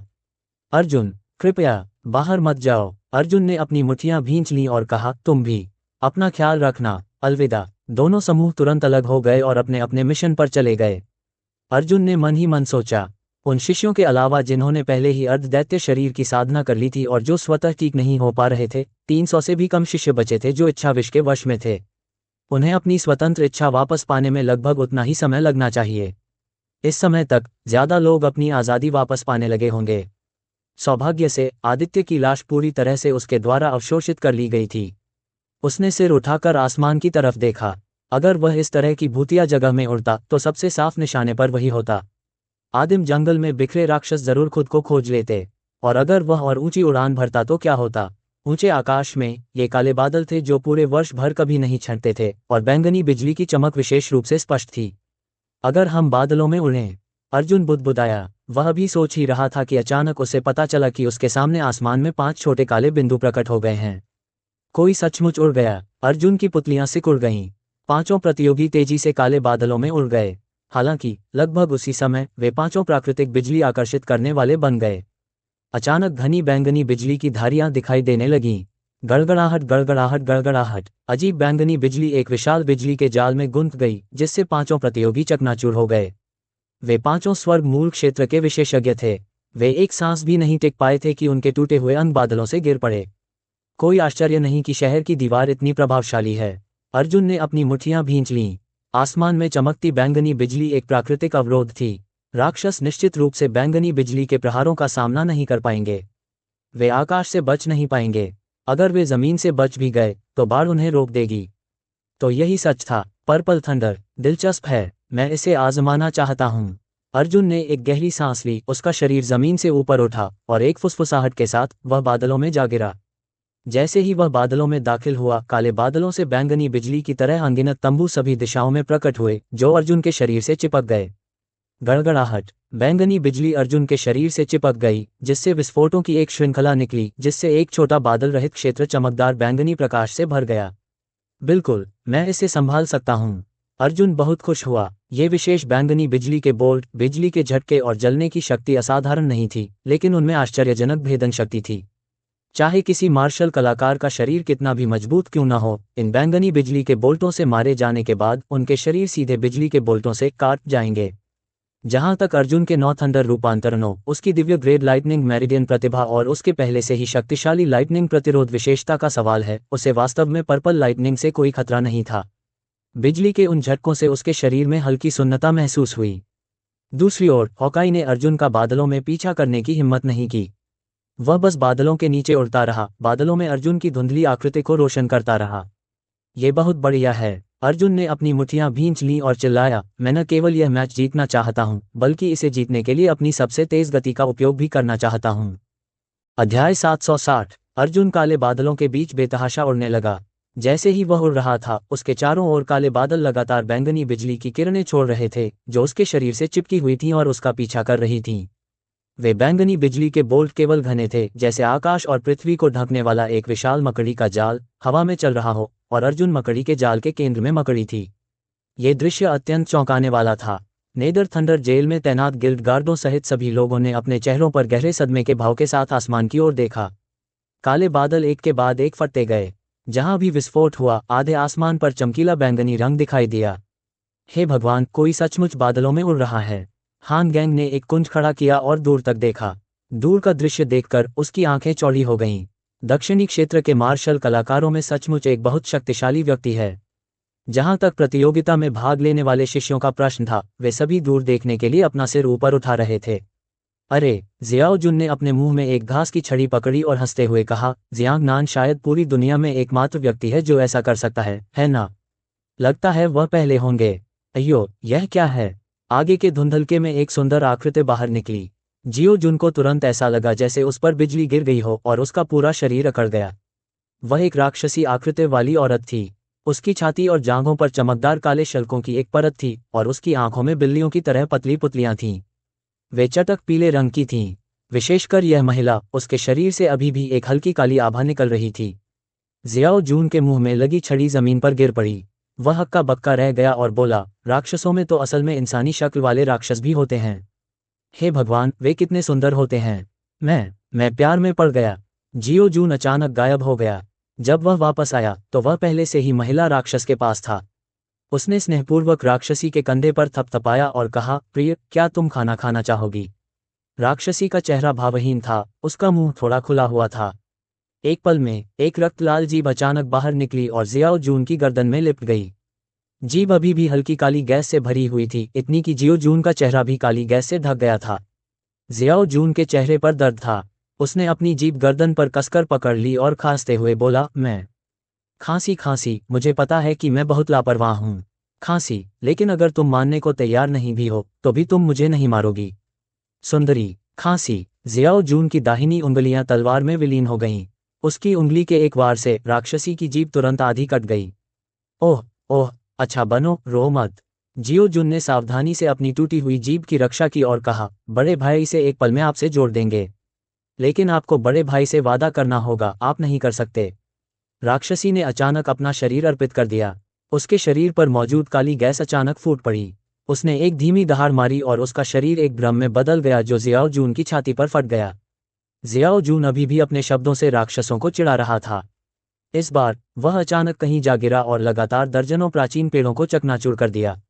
दूरी में जैसे ही युआन मेंग ने नक्शे को देखा, उसने अपना सिर खुजलाया और कहा, भाड़ में जाए तुम्हारी दादी। ये पिताजी कहाँ हैं? जब आपको दिशा नहीं मिल रही हो तो सूर्य की ओर देखें। युआन मेंग ने आकाश की ओर देखने के लिए अपना सिर उठाया। आकाश काले बादलों से भरा था। उसने अपना सिर खुजाते हुए कहा, अगर सूरज नहीं देख सकता तो बस उस दिशा में देखो जहां पत्तियां उग रही हैं। उन्होंने काले बादलों के नीचे उगते पेड़ों को देखा और पाया कि पेड़ों की शाखाएं और पत्तियां बहुत समान रूप से बड़ी थीं। यदि आप पत्तों को देखकर भी दिशा नहीं बता सकते। एक छाया ने अचानक हमला किया और युआन मेंग के विशाल शरीर पर दबाव डाला। युआन मेंग उसे घूरता रहा। यह असल में एक दो मुहा हेलहाउंड था। भाड़ में जाओ। हेलहाउंड ने युआन मेंग के गले को काट लिया और समय को देखते हुए युआन मेंग का गला अचानक माणिक जैसी संरचना में बदल गया। कच। हेलहाउंड के तीखे दांत रूबी जैसी गर्दन को नहीं काट पाए। युआन मेंग गुस्से से दहाड़ा और दो मुंह वाले हेलहाउंड को वापस अपने शरीर के नीचे धकेल दिया। उसकी वॉशबेसिन जितनी बड़ी मुट्ठी से माणिक जैसी चमक निकली। इस डैडी पर चुपके से हमला करने की तुम्हारी हिम्मत कैसे हुई? पेंग। एक ही मुक्का से हेलहाउंड का एक सिर फट गया। युआन मेंग ने दूसरी बार मुक्का मारा और हेलहाउंड का दूसरा सिर भी फट गया। दूसरी ओर फेंग शुवान जंगल में चुपचाप खड़ा था। उसने अपना सिर थोड़ा नीचे झुका लिया था। उसका चेहरा बिल्कुल भावहीन था। आसपास तेज हवा चलने लगी और उसे हल्का घुटन महसूस हुआ। पेड़ के पीछे से एक महिला चुपचाप निकल आई, जिसकी पीठ पर मकड़ी के 8 पैर थे। दिलचस्प। फेंग जुबान के मुंह के कोने थोड़े से मुड़ गए। इस राक्षस का रूप वाकई बहुत अलग है। इस राक्षस का मुख्य शरीर एक मानव स्त्री जैसा दिखता है, लेकिन इसकी पीठ के दोनों ओर मकड़ी के 8 पैर दिखाई देते हैं। मुझे आश्चर्य है कि वह एक दुष्स्वप्न है या नरक। फेंग शुवान ने हाथ में कलम और कागज लिया। उसने जल्दी से एक मोटी किताब पर राक्षस की रूपरेखा खींची और उस पर शब्द लिख दिए। राक्षसी मकड़ी ने अपनी 8 मकड़ी की टांगें फैला दीं। हर मकड़ी की टांग के सिरे दरअसल तीखे ब्लेड थे जो ठंडी रोशनी से चमक रहे थे। मकड़ी महिला शैतान का शरीर एक फुफकार के साथ बाहर निकला और तुरंत फेंग जुबान की ओर झपटा। लेकिन इसी समय अचानक जमीन पर एक चमकती हुई संरचना प्रकट हुई। धमाका। एक अदृश्य शक्ति ने स्पाइडर वुमन को जोर से जमीन पर पटक दिया। फेंग जुबान ने किताब पर लिखना जारी रखा और बुदबुदाया, 8 पैर, जिसकी नोक एक कृपाण है। यह मोटे तौर पर एक मध्यवर्ती पृथ्वी सैनिक जितना मजबूत है और उसका क्षेत्र मूल वापसी क्षेत्र के 8वें स्तर के आसपास प्रतीत होता है। ऐसे क्षेत्र का इतने मजबूत भौतिक शरीर के साथ संयोजन होना वास्तव में दुर्लभ है। मकड़ी राक्षसी ने अपने 8 पैर जमीन पर टिका दिए और बड़ी मुश्किल से खड़ी होने की कोशिश की। लेकिन संरचना के ऊपर आकाश में एक और भी अधिक भयानक अदृश्य शक्ति ने इसे दबा दिया। एक बार फिर स्पाइडर वुमन डेमन को जमीन पर दबा दिया। ऐसा प्रतीत हुआ कि उसे कुचलने के कगार पर है। फेंग शुवान ने सिर हिलाया और सोचते हुए कहा, 10,000 बार गुरुत्वाकर्षण बल भी इसे कुचल नहीं पाया। ऐसा लगता है कि इसकी शारीरिक शक्ति पहले ही मनुष्यों और राक्षसी जानवरों से कहीं ज्यादा हो गई है। मुझे आश्चर्य है कि इस शारीरिक शक्ति का युआन क्यूई के प्रति उनके अत्यंत प्रबल प्रतिरोध से कितना संबंध है। फेंग शुवान उत्सुकता से नीचे बैठा और अपनी छाती से एक खंजर निकाला। मैं अब तुम्हारा चीरफाड़ करना चाहता हूं और देखना चाहता हूं कि तुम्हारी आंतरिक संरचना कैसी है। उसने वार किया और तेज खंजर वास्तव में स्पाइडर डेमोनेस की त्वचा से टकराकर खुल गया। हाँ। फेंग जुबान ने एक कलम और कागज निकाला और लिखना जारी रखा। एक त्यानयुआन तीसरी परत का मार्शल कलाकार जिसने 8वीं परत गुयुआन मकड़ी दानवनी को मारने के लिए एक उच्च श्रेणी के पृथ्वी हथियार का इस्तेमाल किया, युआन क्यूई का उपयोग किए बिना विफल हो गया। इस बार मैं दूसरा प्रयास करने के लिए युआन क्यूई को एक आक्रामक तरीके के रूप में उपयोग करना चाहता हूं। उसने खंजर उठाया और अपने दाहिने हाथ में बड़ी मात्रा में युआन क्यूई को संघनित किया और खंजर को जोर से नीचे की ओर भोंक दिया। इस बार खंजर का आधा हिस्सा स्पाइडर वुमन डेविल के शरीर में घुस गया। उसने अपना सिर नीचे किया और लिखा, sky origin third stage martial artist की 50% Yuan Qi spider woman devil की ऊपरी सुरक्षा को मुश्किल से भेद सकती है। ये वाकई बहुत दिलचस्प है। फेंग शुवान ने अपनी ठुड्डी रगड़ते हुए कहा, ऐसा चमत्कारी जीव किस दुनिया से आता है? हो सके तो मैं इसे अपनी आंखों से देखना चाहता हूँ। दूर काले बादलों में बिजली और गड़गड़ाहट की लहरें चमक रही थीं। अर्जुन का शरीर बादलों के बीच से आश्चर्यजनक गति से आगे बढ़ रहा था। अपने मिशन स्थल पर पहुंचने में उन्हें आधे घंटे से भी कम समय लगा। हम यहाँ हैं। अर्जुन की आंखें चमक उठीं और वह तुरंत काले बादलों से नीचे उतर आया। नीचे लगभग 50 मीटर व्यास का एक काला भंवर जमीन से 20 मीटर ऊपर हवा में तैर रहा था।